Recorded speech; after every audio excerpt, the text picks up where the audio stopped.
Sebelum mulai belajar bahasa pemrograman Java, kita akan menggunakan software IntelliJ. IntelliJ adalah software buatan JetBrains. Jadi untuk teman-teman mau masuk langsung ke official website IntelliJ, bisa langsung masuk ke URL ini. Untuk membaca selengkapnya, teman-teman bisa scroll di sini dan baca terus ke bawah. Kalau mau langsung, teman-teman bisa langsung pilih download. Ada download di sini atau download di sini, sama aja ya. Kita klik download. Terus kemudian di sini ada Ultimate dan Community. Kita mau pilih yang versi Community. Kalau mau pilih ke Ultimate enggak apa-apa. Cuman teman-teman dapat free 30 hari untuk trial. Setelah itu teman-teman perlu license. Jadi saat ini kita menggunakan versi Community.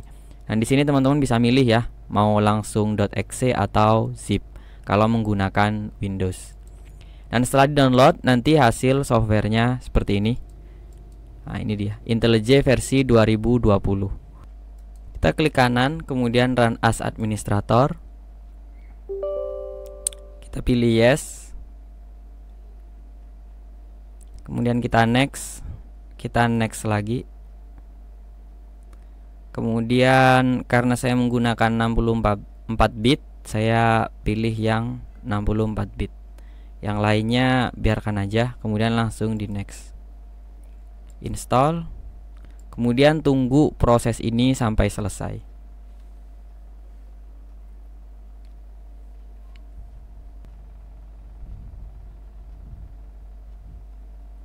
Kalau sudah, kita bisa klik finish. Cuman kalau mau langsung dibuka, teman-teman bisa di sini di checklist dulu ya, Run IntelliJ biar dia langsung kebuka, kemudian finish. Kalau enggak ya langsung klik di finish aja. Di sini saya pilih Run IntelliJ biar langsung kebuka. Do not import. Kalau sebelumnya belum pernah melakukan instalasi, maka tinggal pilih do not ya. Dan di sini teman-teman bisa milih temanya mau pakai gelap atau terang. Kalau saya buat kerja biasanya saya pilih yang gelap. Cuman kalau mau bikin tutorial ya sebaiknya saya pilih yang terang. Jadi bebas teman-teman mau pilih yang apa ya. Default plugin kita bisa skip aja, set default. Nah, ini adalah tampilan ketika IntelliJ kita sudah siap untuk digunakan. Dan kalau teman-teman sudah siap untuk pakai, kita langsung bisa klik new project.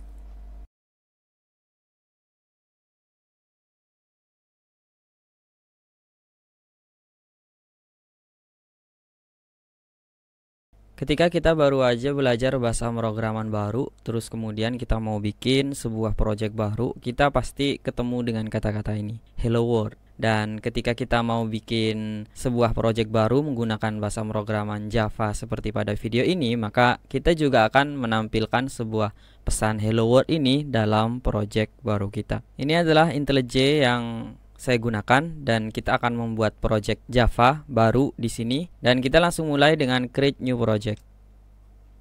Kemudian kalau di sini misalkan dia milihnya belum di Java, misalkan dia masih di Kotlin atau yang lain, teman-teman bisa arahin dia langsung ke Java, kemudian next. Nah, di sini karena kita baru aja create new project, maka kita tidak menggunakan create project from template ya, tapi kita bisa langsung next aja. Ini adalah lokasi projectnya, teman-teman bisa ganti dengan cara klik menu di sini, nanti diarahin aja tempatnya mau di mana. Kalau secara default kan biasanya memang di C ya, karena saya menggunakan Windows. C users name, kemudian ID project, kemudian nama projectnya. Kalau sudah, teman-teman bisa finish.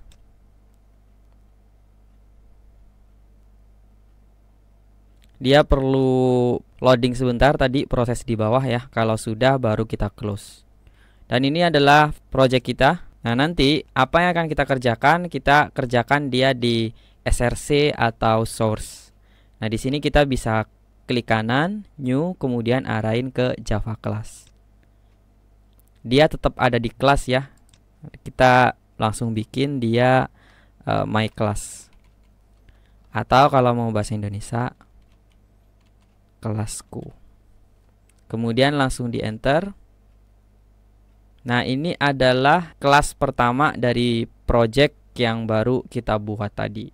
Kemudian untuk function atau metode yang pertama yang perlu kita buat adalah kita ketik main aja, di situ sudah ada sugesti atau complete text, biar teman-teman nggak perlu ngetik satu-satu, bisa langsung di enter. Nah, dia akan membentuk sebuah metode bernama public static void main. Oke, sebelum kita lanjutkan coding kita, coba kita balik ke slide. Nah, ini adalah sedikit penjelasannya. Ketika kita membuat sebuah kelas dengan ekstensi Java, tadi kan ada kelasku.java, yang di sini contohnya misalkan myClass.java. Maka dia otomatis membuat sebuah kelas di dalamnya yang bernama filename tersebut. Di situ kan myClass.java, nama filename-nya, kemudian nama kelasnya sama, diambil dari filename-nya tanpa ekstensi, tanpa .java. Kemudian di dalamnya dia memiliki PSVM, atau kita ngetiknya tadi main aja, atau nama panjangnya adalah public static void main, yang di dalamnya baru kita menampilkan sebuah pesan hello world. Main method itu dia memang wajib ada di dalam sebuah kelas. Karena apa? Karena metode itulah nanti yang akan dijalankan pertama kali ketika kelas yang kita bikin dieksekusi. Jadi kelas itu mengeksekusi apa sih? Dia mengeksekusi metode main atau PSVM atau main di situ ya. Jadi apapun yang ada di dalam main, maka dia akan dijalankan secara otomatis ketika kelas kita dijalankan. Dan kemudian yang terakhir, kita akan menampilkan sebuah pesan hello world menggunakan print line. Caranya adalah kita bisa ketik satu-satu system.out.println. Baru kemudian di dalamnya kita ketik hello world. Tapi ketika kita semakin sering belajar Java, kita akan menemukan atau belajar perintah-perintah untuk shortcut. Jadi semua yang kita ketik itu tidak harus diketik satu-satu. Misalkan seperti print line barusan ya, kita bisa aja menggunakan shout. Nah, di situ otomatis kalau kita enter, nah dia membentuk sebuah system.out.println sama seperti di atas. Nanti akan banyak perintah-perintah magic lainnya kalau kalian semakin sering belajar bahasa pemrograman Java. Oke, sekarang kita coba jalankan menggunakan run, atau teman-teman menggunakan shortcut di sini Alt plus Shift plus F10. Jadi kalau menggunakan keyboard langsung tekan aja perintah tersebut.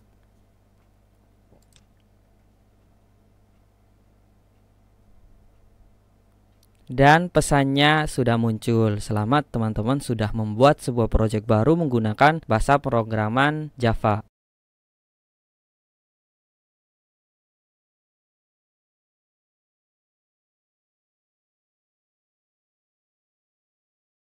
Setelah sebelumnya kita belajar bahasa pemrograman Java menampilkan sebuah pesan hello world, sekarang kita akan belajar memberikan komen atau komentar. Dari penjelasan ini, komentar bisa diartikan sebuah pesan agar coding kita mudah dibaca karena kita bisa memberikan keterangan di sana. Atau biasanya komentar digunakan ketika kita membuat satu function, kemudian function tersebut sudah bekerja, kemudian kita mau bikin function baru dengan hasil yang sama tapi dengan cara yang berbeda. Biar keduanya tidak dieksekusi bersamaan, maka kita bisa menggunakan komentar agar function sebelumnya yang kita bikin, kita jadikan dia sebuah komentar terlebih dahulu agar function yang baru bisa kita coba dan kita lihat hasilnya. Kalau dilihat di contoh di bawah, itu ada tulisan this is a comment. Ini adalah komentar dan di bawahnya ada system.out.println. Maka yang dieksekusi di sana cuman ketika kita melakukan print line saja. This is a comment itu adalah sebuah komentar yang tidak dieksekusi oleh project Java kita. Kalau kita mengikuti contoh yang tadi, kita bisa langsung tulis di sini ini adalah. Maka kalau kita ingin membuat komentar, kita cuman perlu menambahkan 2 slash di depannya. Kemudian tulis apa yang pengen kita tulis. Kemudian kalau misalkan kita pengen menambahkan komentar di sebelah coding kita, system.out.println ini untuk apa sih? Oh, dia digunakan untuk menampilkan pesan hello. Nah, bisa dengan cara seperti ini juga. Kalau kita run, maka dia hanya menampilkan hello world saja, yang komentar-komentar ini dia tidak jalankan. Salah satu cara untuk misalkan kita mau menggunakan komentar pada kasus lain, misalkan kita lagi bikin. Jadi selain print line, ada perintah satu lagi print tanpa line, tanpa garis gitu ya. Nah, kemudian kita coba tampilkan nilainya. Kalau kita langsung jalankan seperti ini, maka hasilnya dia punya dua hello world. Cuman biasanya akan ada kasus kita membuat satu function dengan hasil yang sama dengan cara yang berbeda, seperti yang saya jelaskan sebelumnya. Jadi agar function yang pertama tidak dieksekusi oleh project kita, maka kita bisa buat dia menjadi sebuah komentar. Nah, dengan cara seperti ini, dia tidak lagi menjadi sebuah coding yang akan dieksekusi oleh project. Shortcut yang saya gunakan tadi, teman-teman kalau di Windows bisa menggunakan kontrol dan garis miring atau slash ya. Dan untuk membukanya sama, kontrol slash. Nah, jadi kalau dijalankan, dia hanya menampilkan satu system.out.println dan yang pertama dia tidak eksekusi. Tapi misalkan ada cerita lain lagi, kita mau bikin komentar yang barisnya lebih dari satu. Nah, kalau cara seperti itu teman-teman bisa menggunakan slash, kemudian di dalamnya taruh bintang. Ini adalah komentar lebih dari satu baris. Nah, kita bisa membuat dengan cara yang seperti ini. Jadi slash kemudian taruh bintang.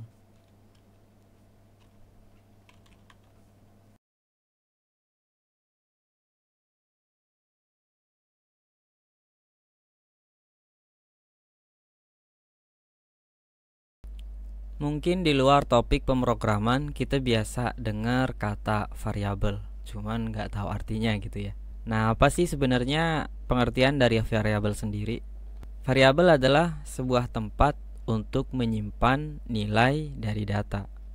Dan di Java ada beberapa tipe dari variabel. Contohnya ada string untuk menyimpan teks. Di situ contohnya hello ya. Jadi di video sebelumnya kan kita bikin hello world. Oh, dia berarti tipe variabelnya adalah string. Dan tanda dari string dia menggunakan double quote.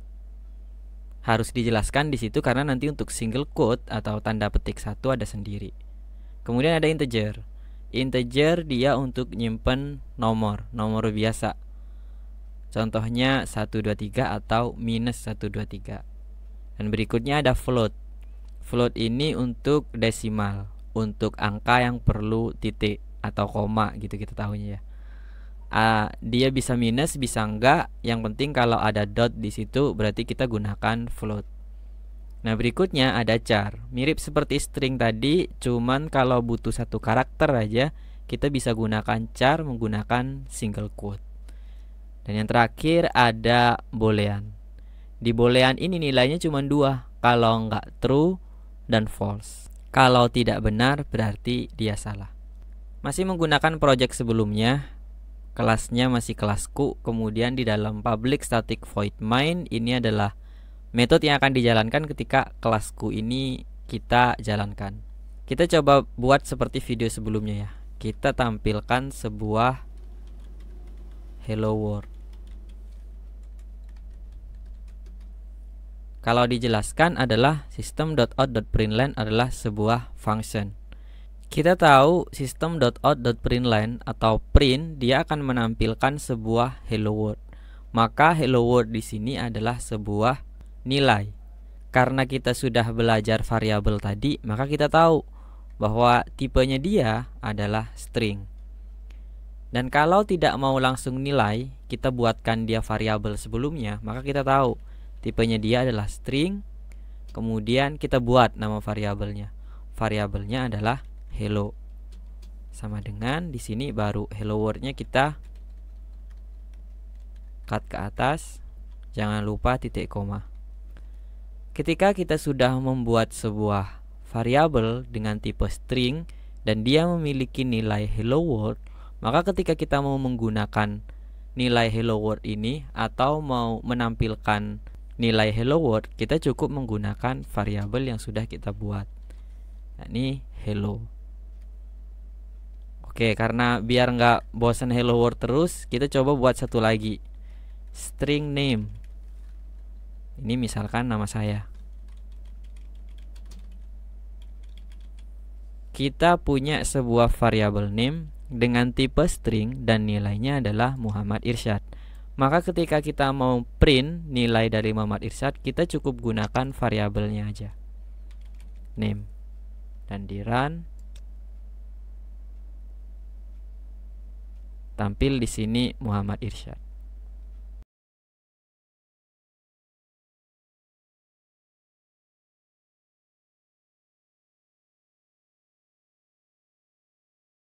Di video sebelumnya kita belajar tipe. Sebenarnya ini cuma terusannya aja sih. Tipe data. Ada types di situ, maksudnya adalah macam-macam tipe data. Pada penjelasan sebelumnya kita sudah belajar bahwa data itu ada tipenya. Contohnya ada integer, float, char, boolean, dan juga string. Kita sudah tahu tadi variabel dan kita tahu bagaimana kita memberikan nilai pada variabel. Dan berikutnya ada macam-macam tipe data yang membawa variabel tersebut. Maka mereka punya tipe masing-masing. Di video sebelumnya kita cuma belajar string. Sekarang kita coba satu-satu dari mereka. Misalkan kita menggunakan string seperti tadi ya. Untuk refresh, menampilkan nama Budi. Maka cara menampilkannya adalah name. Kalau kita jalankan, Budi tetap. Nah, berikutnya kita coba integer age, umur ya, 20.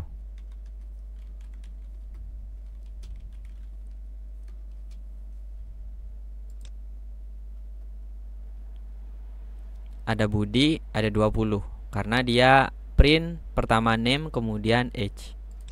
Kemudian kita coba lagi char gender. Jangan lupa titik koma. Yang ini kita gunakan single quote ya. F atau female gitu.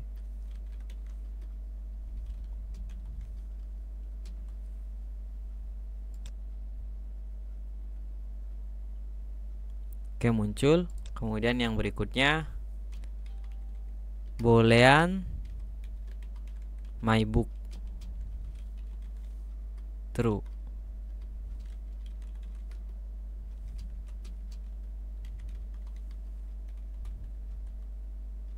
Yang terakhir adalah float location. Untuk float, ketika kita deklarasi tipe data float, kita menggunakan F di sini.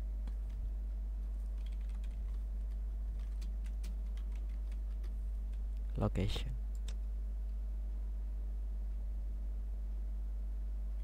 Nah, kita sudah tahu cara menggunakan tipe data dan variabel dan cara menampilkan nilainya.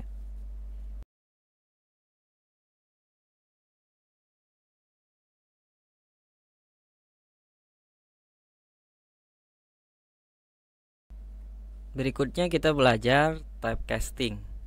Typecasting ini mungkin bukan merubah ya, tapi kayak mendeklarasikan ulang sebuah variabel dengan tipe datanya menjadi tipe data yang diinginkan. Di video sebelumnya tentang tipe data sebenarnya ada beberapa tipe data lagi yang saya skip, dan saya berharap teman-teman bisa browsing sambil learning by doing beberapa tipe data di sini yang sebelumnya belum dibahas.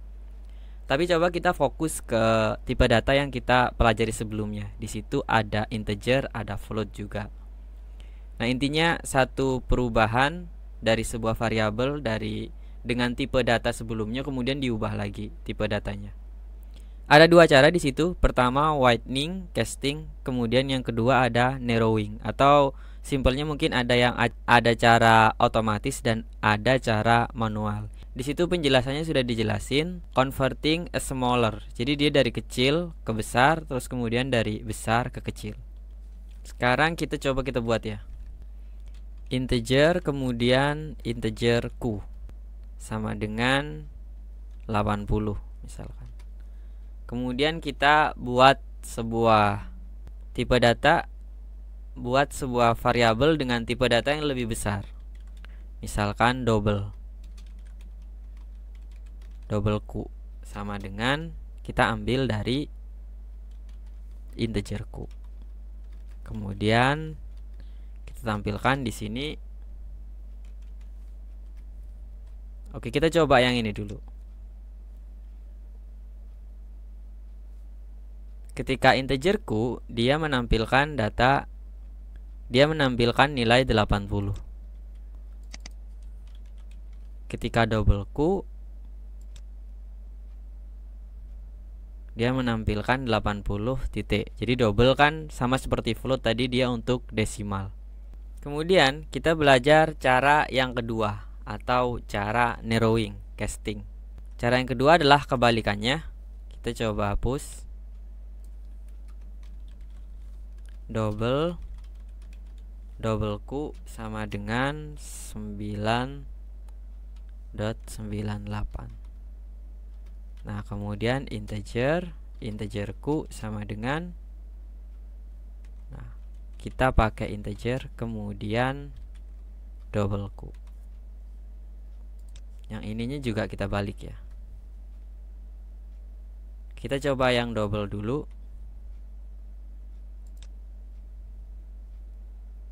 Hasil double-nya masih sama double ya, 9.98. Tapi ketika diintegerkan, maka karena di integer tidak berlaku dot, dia diambil angka bulatnya aja, yakni 9. Jadi kira-kira kayak gitu untuk typecasting.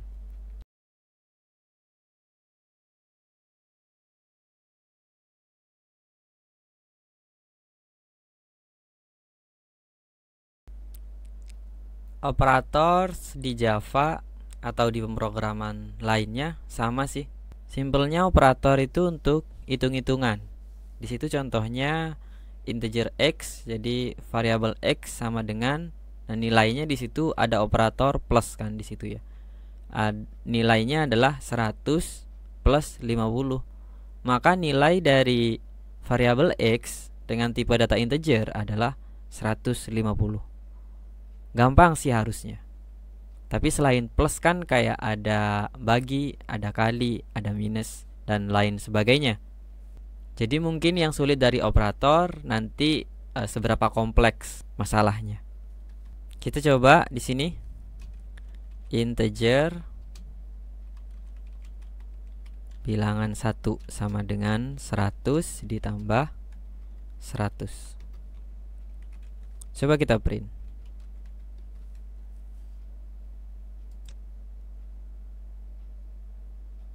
Oke, dia mendapatkan hasil 200. Sekarang kita coba kasus lainnya. Bilangan 1, 2. Yang ini jadi 150, yang ini jadi 100. Kemudian satu lagi bilangan, nah ini hasil ya. Hasil bilangan 1 tambah bilangan 2. Kemudian di sini hasil. Kita run. Jadi hasil adalah nilai dari bilangan 1 ditambah bilangan 2 ke hasil. Gimana kalau dirubah operatornya menjadi minus misalkan? Hasilnya adalah minus 50. Kalau misalkan diganti perkalian, coba nilainya kita kurangi ya. 8, yang ini 4.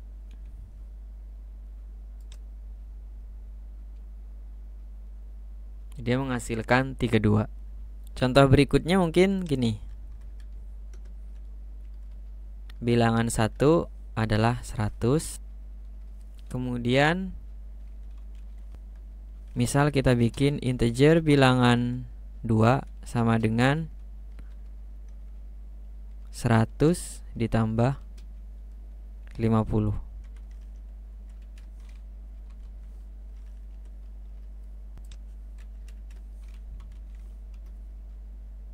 Nah, hasilnya berapa?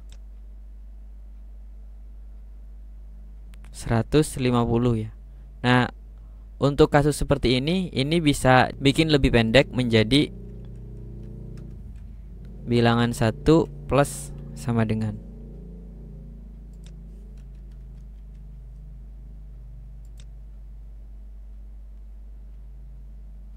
Mungkin contoh operator yang lain masih banyak, teman-teman bisa learning by doing aja. Jadi butuh kasusnya apa, butuhnya apa, teman-teman bisa sambil browsing.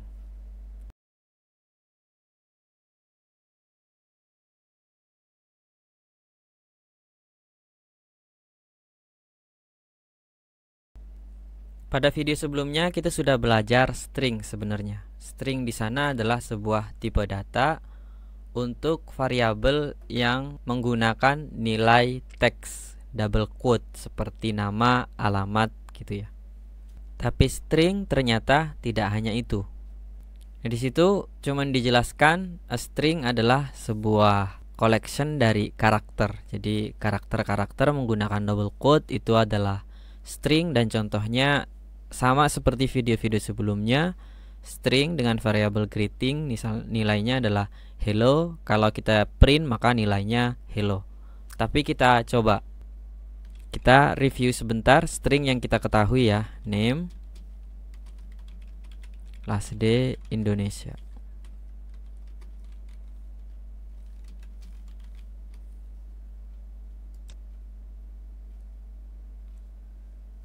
Oke, dia muncul nilainya name di sini karena name-nya adalah last day Indonesia. Dan kita coba salah satu cara.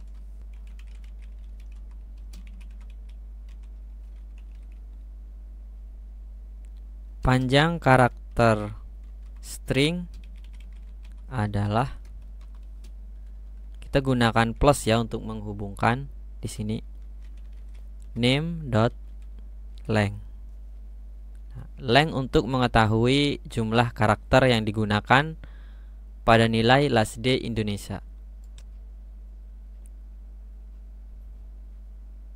Panjang karakter string yang digunakan adalah 16. Kita coba cara lainnya lagi, misalnya sini name to lowercase. Ini untuk mengecilkan karakter menggunakan huruf kecil. Kemudian kebalikannya to uppercase. Kita coba ya. Di sini last day Indonesia menggunakan huruf kecil, dan di bawahnya last day Indonesia menggunakan huruf besar. Contoh berikutnya kita hapus. Misalkan di sini tambahin ya last day Surabaya, Indonesia. Kita mau mencari indeks keberapa dari sebuah kata. Misalkan kita tulis di sini name, index of yang kita cari adalah Surabaya.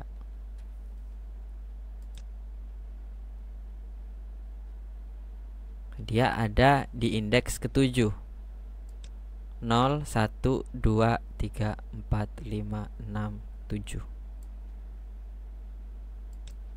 Itu mungkin beberapa contoh yang bisa saya share tentang strings.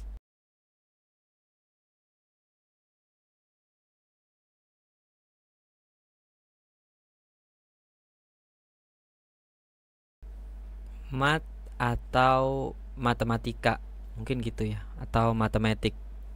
Pada Java, beberapa perintah matematika untuk angka kita bisa menggunakan fitur math. Di contohnya di situ ada math.max 5 sama 10 untuk menentukan nilai maksimal dari 5 atau 10. Maka di situ jawabannya nanti ya 10. kebalikannya. Kebalikannya max, nanti min. Kita langsung coba. Kita bikin print line, langsung di enter saja. Jadi kita bikin di tengah sini ya. Mat max 20 sama 2. Kita print. Nah, dia nilainya 20, menentukan nilai maksimal. Kebalikannya ada min.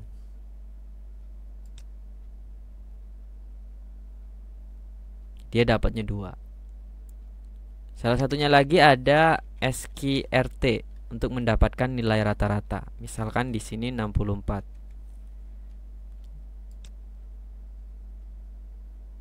Hasilnya adalah 8. Satu lagi yang bisa saya share, kita gunakan random.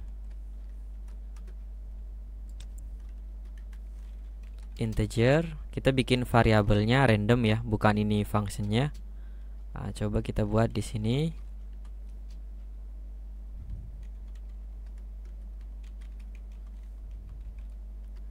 Dari 0 sampai 200.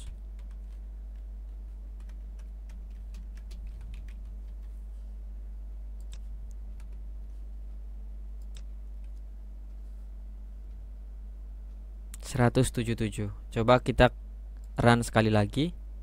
105, kita run lagi. 145. Jadi dia akan menampilkan nilai random dari 0 sampai 200.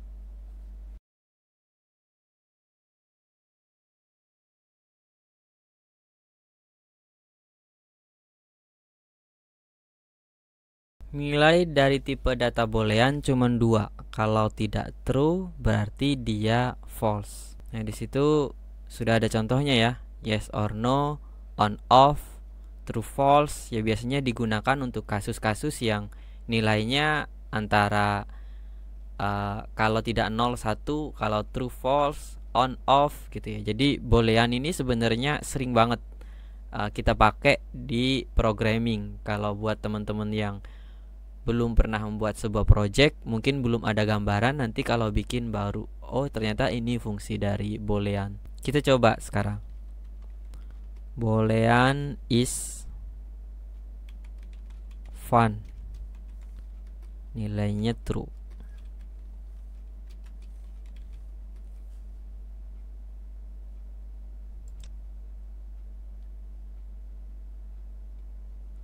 Kemudian is boring misalkan.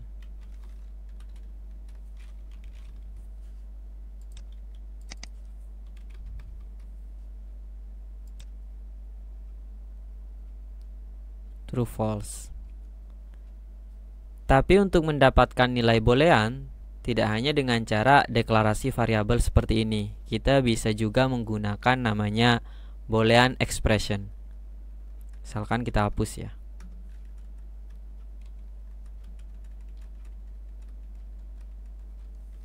10 sama dengan 10. Kalau 2 sama dengan seperti ini berarti dia kayak membandingkan.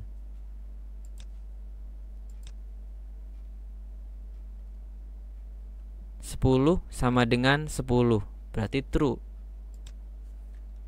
10 sama dengan 20. Oh, enggak sama, kan jawabannya kayak gitu ya. Jadi jawabannya di sini false. Atau kita bisa pakai cara variabel. Integer x sama dengan 20.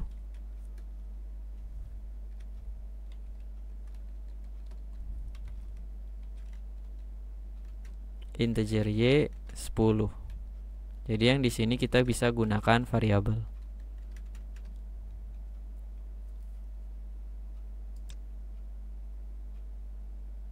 Nilainya false. Atau kita bisa gunakan x lebih kecil dari y.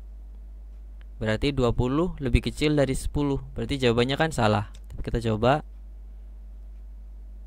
false. Kalau dibalik 20 lebih besar dari 10. Jawabannya harusnya true. Nah, ini adalah contoh dari boolean expression.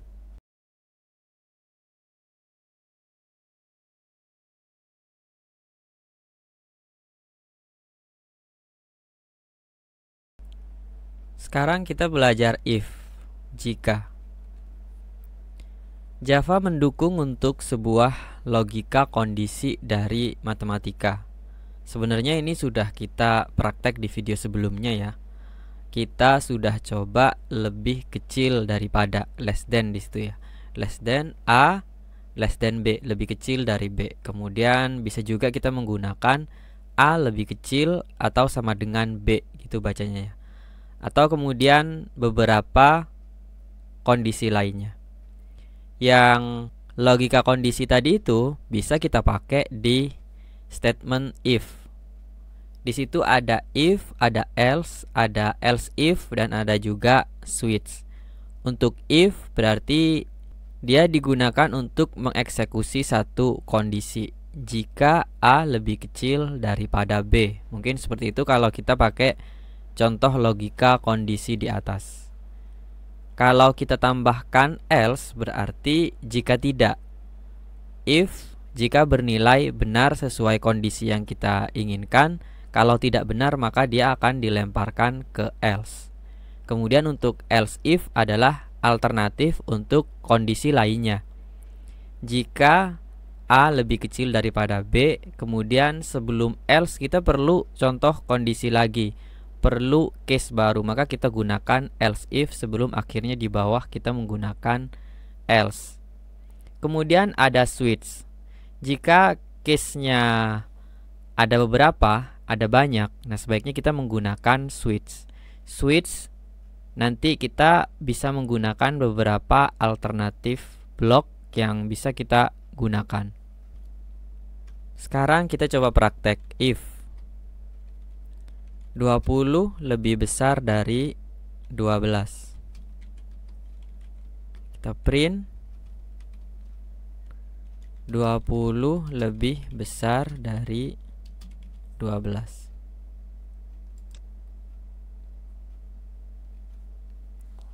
Hasil ini didapat bukan dari hasil perhitungan atau operator atau operasi 20-12 ini ya, tapi melainkan nilai dari kondisi ini bernilai true. Kalau 20 ya memang benar dia lebih besar dari 12.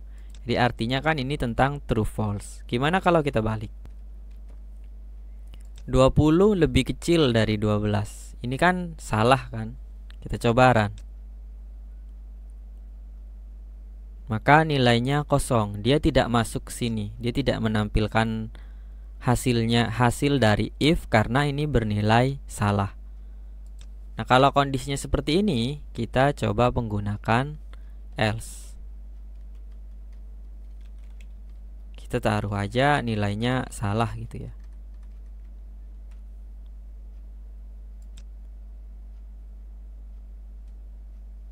Nilainya salah karena 20 tidak lebih kecil dari 12. Kalau kita mau pakai variabel misalkan integer x sama dengan 20, kemudian integer y 12. Maka di sini ya tinggal diganti x sama y. X lebih besar dari y.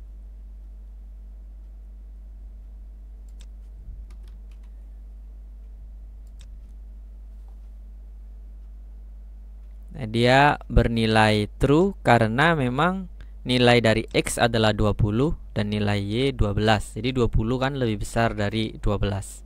Sekarang kita coba dengan else if. Else if berarti dia pakai kondisi baru.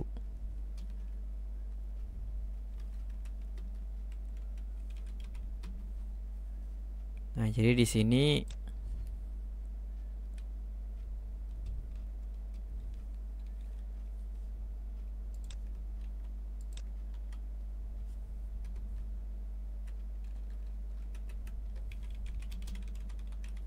nilai mereka sama. Nah, sekarang coba kita samain dulu ya.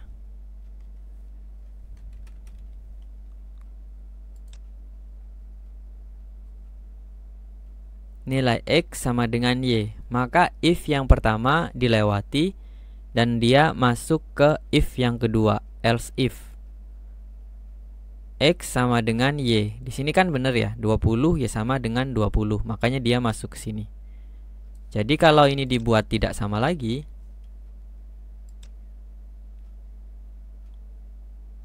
X lebih besar dari Y. Karena di sini X 20, yang ini 10. Kalau yang ini dibuat 30, maka nilainya sama. Karena kondisi yang pertama bernilai salah, bernilai false, else if kondisi yang berikutnya bernilai false juga. Kalau 20 ya tidak sama dengan 30. Makanya dia akhirnya ke else yang terakhir salah. Di video berikutnya kita akan belajar switch.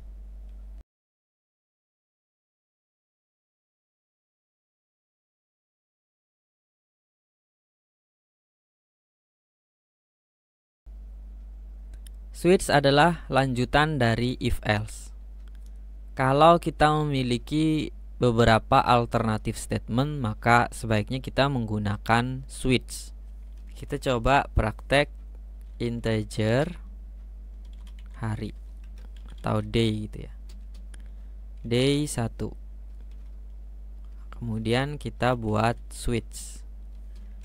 Switchnya adalah day. Kurung kurawal, buka, kemudian baru case.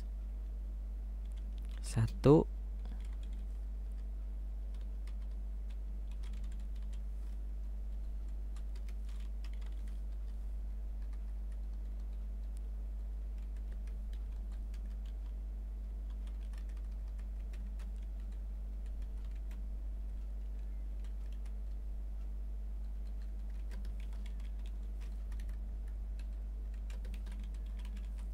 Kita buat 3 aja. Yang terakhir adalah default. Kita isi aja libur ya. Kita break. Jadi mau berhenti di mana nilainya, kira-kira kayak gitu. Karena day-nya di sini 1, maka seharusnya nanti nilainya kan Senin. Nah, di situ nilainya Senin. Coba kita buat misalkan 3. Rabu, kemudian nilainya 10. 10 kan nggak ada. Kalau nggak ada dia akan masuk ke default.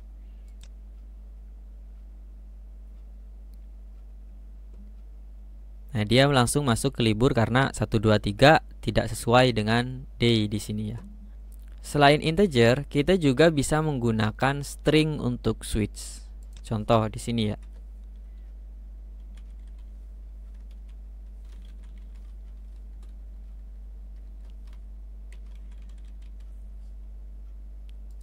Maka di sini dibuat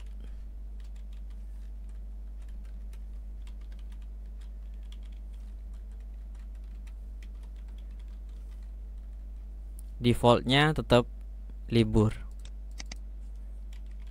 Masuk.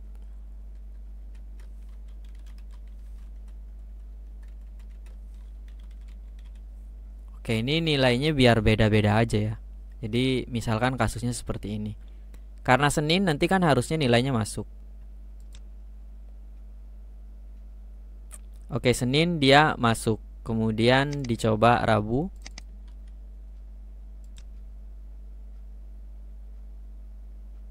Rabu dia gajian. Kemudian kita coba misalkan Sabtu. Sabtu kan di case 1, 2, 3 nggak ada. Harusnya dia masuk ke default.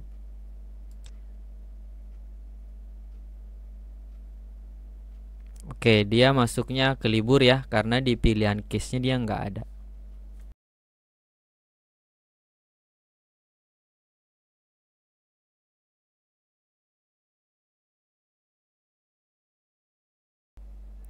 Kali ini kita akan belajar perulangan menggunakan while. Perulangan dieksekusi sepanjang sebuah kondisi yang diinginkan. Jadi kita tentukan dulu dia mau diulang berapa kali, baru kemudian sebuah perintah yang diinginkan akan memunculkan hasilnya. Nah, yang pertama kita akan menggunakan while. Jadi di situ kita menggunakan while, terus kondisi perulangannya seperti apa, baru kemudian hasil yang diinginkan. Sebelum kita belajar while, tadi di bagian video operator kita belum belajar increment dan decrement. Coba kita belajar di itu sebentar ya. Integer bilangan sama dengan 5 misalkan. Nah, kemudian kita belajar, kita gunakan increment. Bilangan plus plus. South bilangan.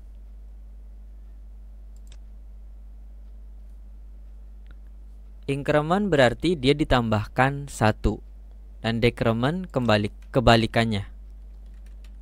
Kalau min berarti dia dikurangi 1. Oke, kita sudah tahu increment dan decrement. Sekarang kita masuk ke while. Integer bilangannya 0. Kemudian kita bikin while condition. Selama bilangan lebih kecil dari 10, maka apa output yang diinginkan? South-nya bilangan, kemudian bilangannya ditambah 1. Jadi selama bilangan ini dia lebih kecil dari 10, maka dia akan ditampilkan bilangan ini ada berapa, kemudian bilangan tadi ditambah 1. Maka seharusnya dia akan nambah 1 sampai 10 kali.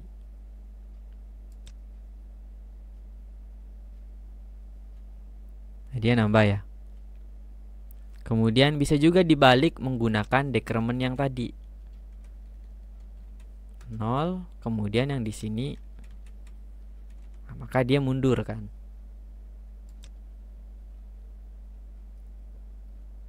Oh, yang ini belum. Yang ini juga perlu diubah. Jika bilangan lebih besar dari 0 gitu ya, karena kondisinya tadi salah. Nah, dia berjalan dari 10 ke 1. Jadi yang lebih besar dari 0. Kalau mau dibuat sampai 0 berarti bilangan lebih besar atau sama dengan. Baru kita akan dapat nilai 0-nya. Nah, 10 sampai 0 karena bilangan lebih besar sampai sama dengan. Kalau lebih besar aja berarti tadi sampai 1. Selain cara ini, ada cara satu lagi. Kalau ini menggunakan while, berikutnya kita gunakan do while. Do, kemudian bilangan, kemudian bilangan plus plus. Kita coba dari 0 lagi ya.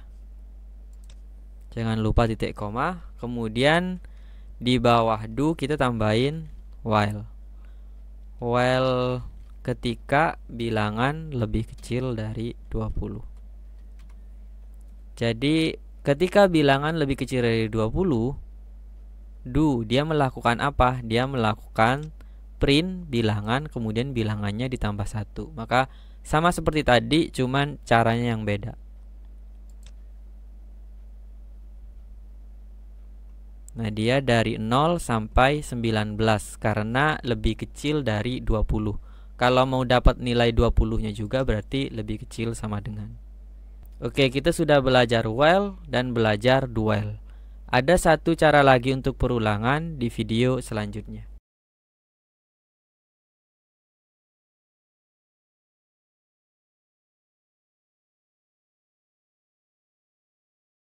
Untuk perulangan sendiri, saya pribadi lebih sering atau lebih suka menggunakan for daripada while atau do while. Secara hasil pastinya sama karena mereka sama-sama perulangan, tapi mungkin secara cara agak berbeda sedikit.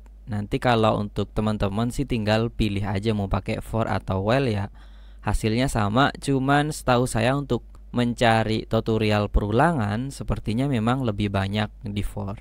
Di for kita ada 3 statement. Statement pertama adalah kita menentukan nilai awal atau variabelnya.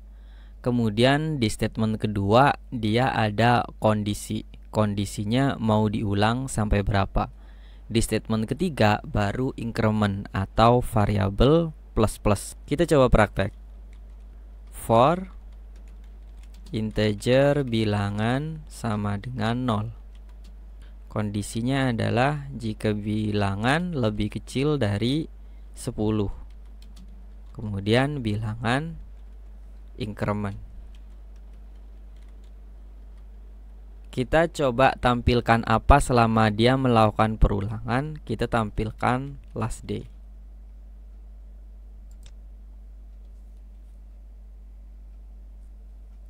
Jadi di sini dia tampil last day sebanyak 10 kali. Atau kalau mau nampilin hasilnya, kita coba tampilkan variabelnya.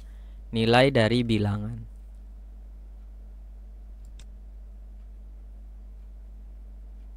Nah, dia akan muncul 0 sampai 9 karena di sini lebih kecil ya, kecuali teman-teman menggunakan lebih kecil atau sama dengan.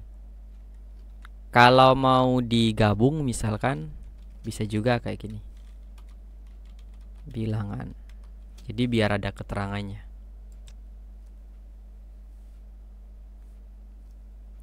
Bilangan 0 sampai 9. Untuk tutorial menggunakan for lainnya nanti kita akan praktek lagi di video array.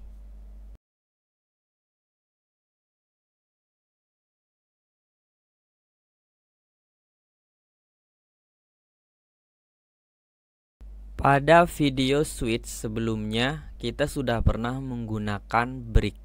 Break kan artinya istirahat ya. Jadi dia diputuskan atau diberhentikan atau ditahan di situ dan tidak diteruskan lagi.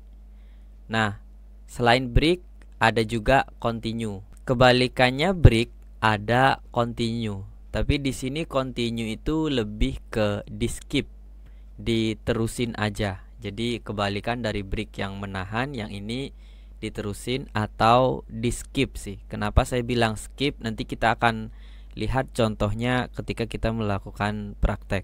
Ini contoh dari perulangan. Di situ kan kita tahu nilai awal I adalah 0 dan ketika dia lebih kecil daripada 10, maka dia melakukan increment ditambah 1 kali sebanyak 10 kali. Dan di situ ada if yang ketika I bernilai 4, maka break ditahan, udah nggak di print lagi. Jadi dia berhenti di nilai 3 seharusnya. Kita masih menggunakan coding dari video sebelumnya. Kalau teman-teman belum ngetik, maka silahkan diketik terlebih dahulu. Kalau belum nonton, maka sebaiknya ditonton di video sebelumnya. Oke, saya lanjutkan. Di sini ada bilangan bernilai awal 0 dan jika bilangan tersebut masih di bawah nilai 10, bilangan itu di increment. Kita tambahkan di sini if bilangan sama dengan 5, maka break ditahan. Ketika sudah 5, dia tidak melakukan ini. Artinya itu ya. Jadi dia harusnya berhenti di bilangan sama dengan 4.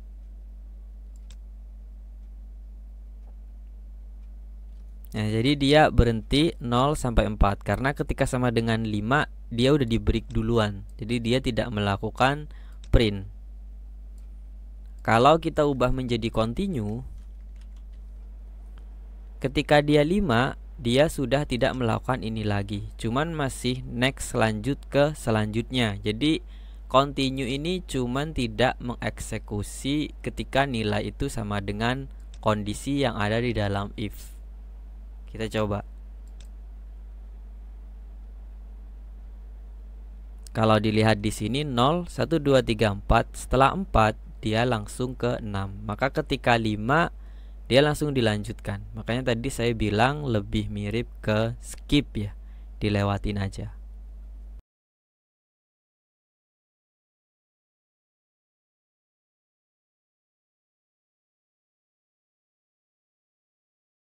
Pada video-video sebelumnya kan kita sudah belajar menggunakan variabel dengan tipe data dan memiliki nilai.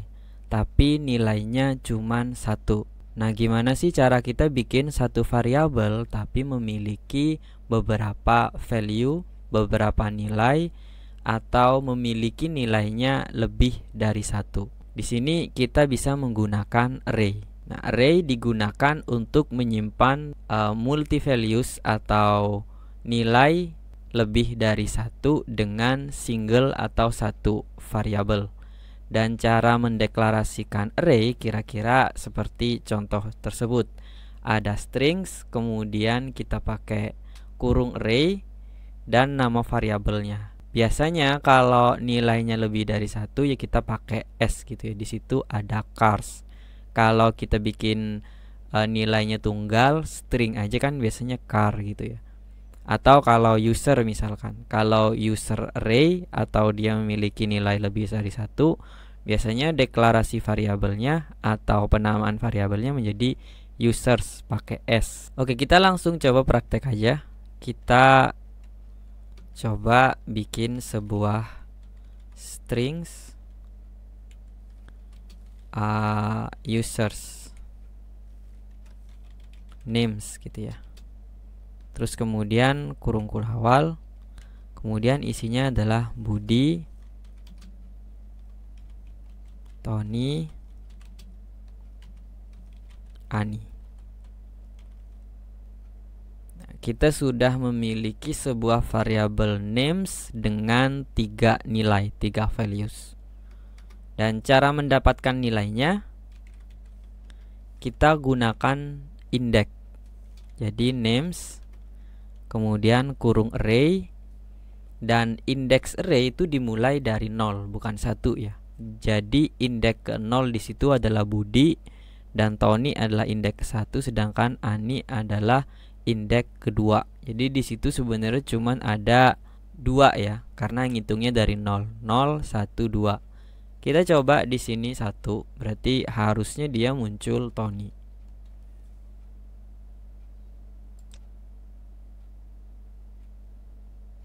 Nah, dia muncul Tony ya. Ini kan untuk name. Coba kita bikin kalau angka gimana gitu ya. Numbers 12 67, terus yang terakhir 198. Numbers 2. Maka seharusnya untuk numbers dia tampil ini ya, 198.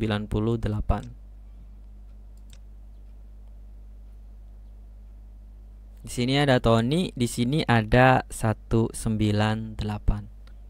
Atau kita bisa mengubah elemennya dari indeks yang sudah ada di sini. Kita bisa mengubah nilainya dengan cara names 0 sama dengan Rara. Maka names 0 seharusnya tidak lagi Budi, tapi sudah diubah oleh Rara. Nah, di sini dia sudah berubah ya. Itu cara change elemen atau mengubah elemen nilai dari sebuah array. Nah, berikutnya kita bisa juga menghitung ada berapa banyak nilai di sana dengan cara names.length. Caranya kita hapus. Nah, di sana ada 3 ya. Kalau ada berapa banyak berarti dia menghitung dari 1, 2, 3. Itu cara kita mengetahui ada berapa banyak nilai dari variabel names yang bertipe data array. Dari pemahaman kita cara mendapatkan length, mendapatkan berapa banyak nilai di sana, kita bisa menggunakannya untuk melakukan perulangan. Kita hapus, kemudian kita tambahin di sini biar agak banyak gitu nilainya. Coba di sini kita lakukan for integer i sama dengan 0, i lebih kecil dari names.length, i plus plus.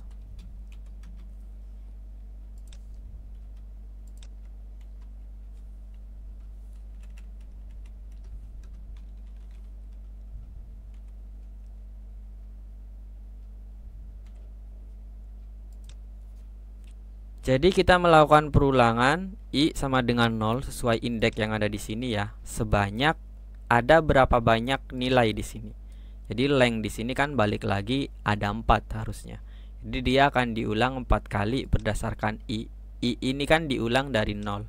0 sampai lebih kecil daripada ini, daripada banyaknya nilai names. Kita coba. Nah, jadi dia muncul dari ke 0, ke 0, ke 0 Budi, kemudian berikutnya Tony, Ani, sama Rara. Ini untuk menampilkan data array menggunakan perulangan. Dan ada cara perulangan yang lebih sederhana lagi. Dan cara ini yang lebih saya sukai sih sebenarnya. Jadi kita coba di sini ya. Kita langsung bikin di sini string name. Beda ya, kalau ini kan names.